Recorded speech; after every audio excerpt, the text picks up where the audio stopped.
Programa de opinión de producción nacional con elementos de lenguaje, salud, sexo y violencia, que solo bajo la supervisión de padres, madres, representantes o responsables es apto para niños, niñas y adolescentes.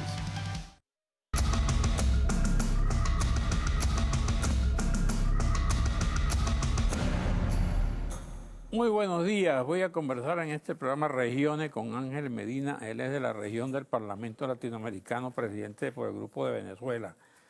Es diputado por el Estado Bolívar, otra región importante de este país. Y yo le pregunto, ¿qué hace el Parlamento Latinoamericano? ¿Para qué sirve? Mira, el Parlamento Latinoamericano es un foro de más de 50 años que existe principalmente para trabajar el tema de la integración latinoamericana. Un sueño de muchísimos años, un sueño que todavía está por construir. Pero en el caso ahora de Venezuela, sirve como un espacio más para denunciar todas las cosas que están sucediendo en Venezuela. Por ejemplo, acabamos de llegar ahorita de la reunión de la Junta Directiva del Parlamento Latinoamericano. Denunciamos, en primera instancia, llevamos las sentencias del Tribunal Supremo de Justicia que pretenden aniquilar las competencias de la Asamblea Nacional. Llevamos la denuncia de todo lo que está pasando con los medios de comunicación y la libertad de expresión en Venezuela. Y, por supuesto, la denuncia de toda la violación de derechos humanos de nuestros presos políticos. Ayer les cancelaron la amnistía, ¿no? Bueno, el Tribunal Supremo de Justicia vuelve a hacer política, no a hacer justicia, y se transforma en el inquisidor de la Asamblea Nacional, pero que al final es el inquisidor de la voluntad. ¿Y al final a dónde va eso? ¿Para qué entonces, dice la pregunta, para qué existe la Asamblea si no tiene el poder de que le ejecute? La pregunta es al revés, ¿para qué existe ese Tribunal Supremo de Justicia? Ajá. Porque la Asamblea Nacional es producto de una elección de la gente eligió esa Asamblea Nacional distinto al Tribunal Supremo de Justicia, que no lo eligió nadie. Yo entiendo, Medina, pero tú apruebas, te lo anulan, el poder está del otro lado. Tengo entendido, aunque el legislativo es el primer poder, constitucionalmente hablando, ¿no? Sí, no sin duda. Pero el problema está como subordinado.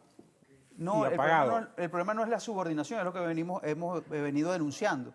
El problema es el intento aquí de burlar la voluntad del pueblo y de generar un choque de poderes innecesariamente para tratar de destruir la potestad de la Asamblea Nacional, que al final es destruir la voluntad de cada uno de ustedes que votó, de cada uno de nosotros que participó y que con su expresión y voluntad manifestó una opción de cambio el pasado 6 de diciembre. Pero hay interés en ese choque de poderes y pese a la gravedad que significaría para ese país tan confrontado un choque de esa naturaleza. Yo creo que eso no sabe cómo comienza, no cómo termina, ¿no? Sin duda alguna, y esa es la preocupación. No hay ganador. Esa es nuestra preocupación. Nuestra preocupación es que del gobierno, del poder, se están tapando todas las salidas constitucionales y se está tratando de forzar la barra a que aquí no exista ningún modelo y ningún espacio para el diálogo y para el acuerdo. Y yo creo que eso es realmente peligroso para cualquier democracia en Venezuela y sobre todo para la situación que vivimos, que es una situación que desde el punto de vista social está bien difícil para cada uno de los venezolanos. Entonces, nosotros lo que hemos pedido en varias oportunidades, y lo pedimos del Parlamento Latinoamericano incluso,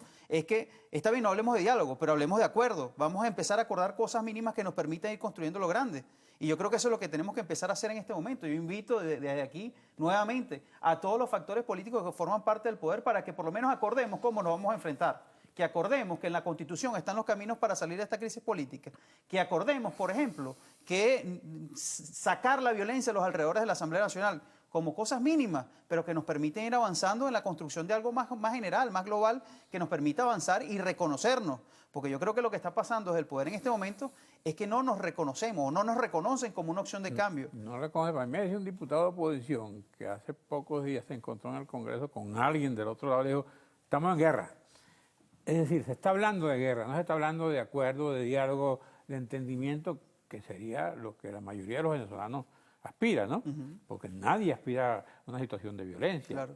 Entonces, desde ese punto de vista, ¿qué pueden hacer ustedes? Bueno, primero para haber una guerra tienen que haber dos. Por eso. Al menos que se enfrente, uno que se enfrente con otro, y en el caso nuestro no estamos en plan de enfrentarnos, estamos en plan de acordar. Sí, por ejemplo, nosotros hemos propuesto ¿qué pasa el camino... si te la declaran, sales corriendo?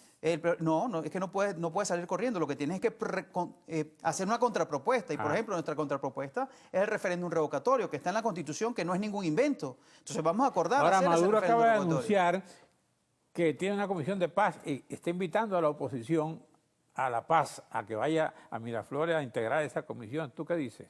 Mira, yo creo que hay que acordar, Y si hay una comisión de paz, la comisión de paz no puede ser para mi paz, ni para la paz de la oposición, ni para la paz del gobierno. Tiene que ser para la paz del país. Y yo creo que ahí es donde hay que hacer los acuerdos necesarios. Y para acordar, tienes que estar claro en que tienes que reconocer al otro. Tú no puedes pedirme ir a una mesa de paz cuando me desconoces todas las acciones que te están haciendo en la Asamblea Nacional. Es decir, O sea, tú no irías a esa reunión de paz convocada por el presidente. Yo creo que no debería ser el convocante el presidente, porque el presidente es el principal proveedor de la guerra, de violencia y de desencuentro en Venezuela. Es decir, yo creo que la paz tiene que ser un espacio, un tercer espacio que permita establecer los criterios y sobre todo la agenda para que se encuentren los sectores que hacen vida en política en Venezuela.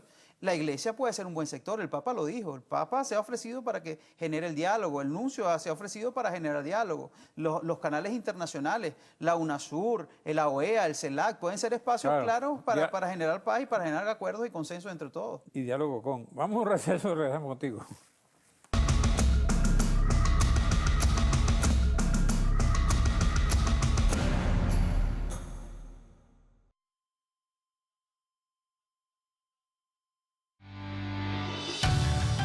Estás viendo Regiones.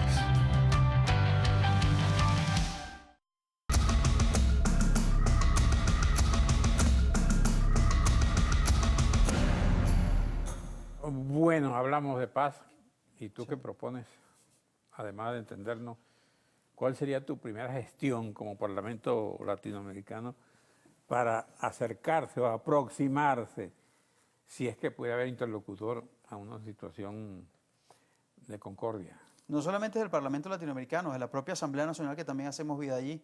Nosotros hemos propuesto la necesidad y hemos puesto el escenario del Parlamento, las instalaciones del Parlamento Latinoamericano para empezar a acordar. Y como digo, podemos acordar de cosas muy sencillas. Por ejemplo, podemos acordar que el debate en la Asamblea Nacional no va a ser un debate contra las personas, sino entre las ideas. Y para ir levantando un poco el debate nacional, podemos acordar, por ejemplo, como lo dije ahorita, que alrededor de la Asamblea Nacional no se produzcan hechos de violencia y no se esté permanentemente amenazando a los diputados. Eso se puede acordar, que son cosas pequeñas, pero que van creando el marco general de un nuevo acuerdo nacional. O sea, podemos acordar, por ejemplo, cómo hacemos para atacar la violencia o para en conjunto y aprobar leyes en la Asamblea Nacional para ir atacando el fenómeno de la violencia que está acabando con la vida de todos los venezolanos.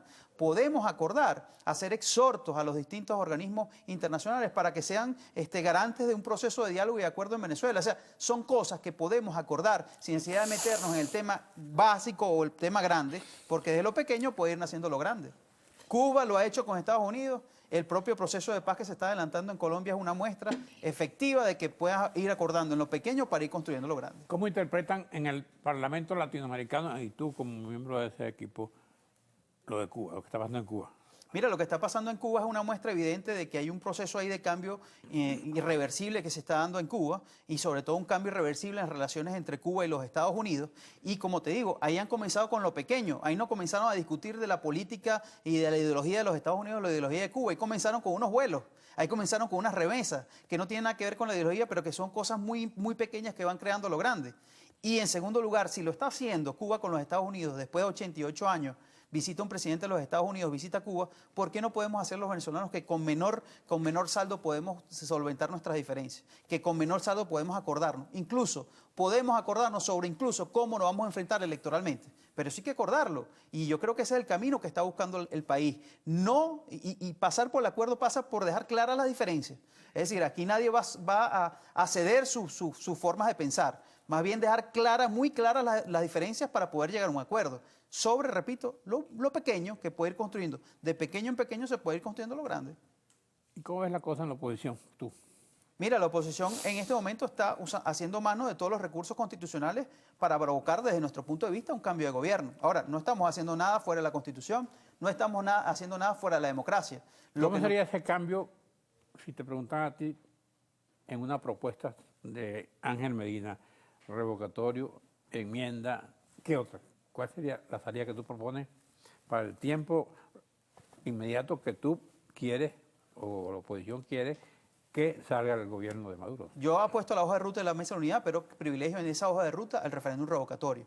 Ahora, para nosotros o para mí, el cambio no es sacar a Maduro, el cambio es transformar el modelo.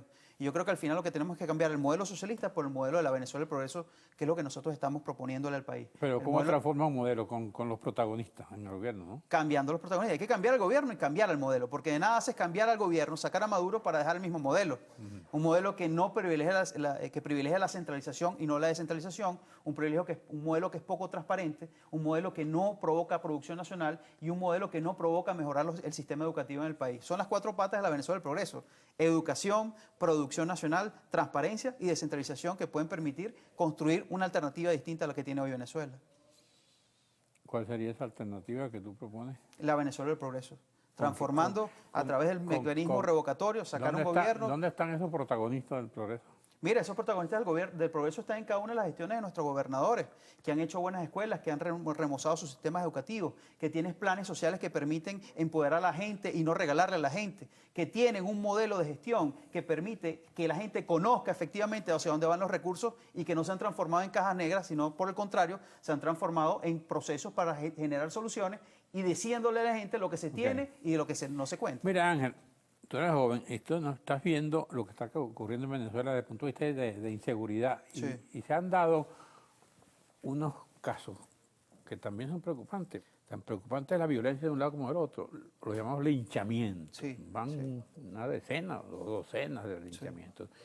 ¿Tú qué piensas? ¿Qué es eso? Mira, ¿De dónde viene eso? Yo creo que es la mejor muestra de la impunidad. Es la muestra más cruda, más cruel y más terrible para una sociedad que provoca la impunidad. Cuando tú sientes como ciudadano que tus deberes y tus derechos no están garantizados en lo más mínimo, cuando tú ves que efectivamente más del 90% de los casos que se denuncian no llegan a ninguna resolución, entonces terminan asumiéndose estas vías que son barbáricas, o sea, son vías que están fuera de la Constitución, pero que reflejan de una forma u otra el desconcierto de una sociedad, pero además la destrucción de un modelo de organización que es grave para una sociedad, es grave para cualquier país. Me cuentan que en estos días, hace poco, en el metro,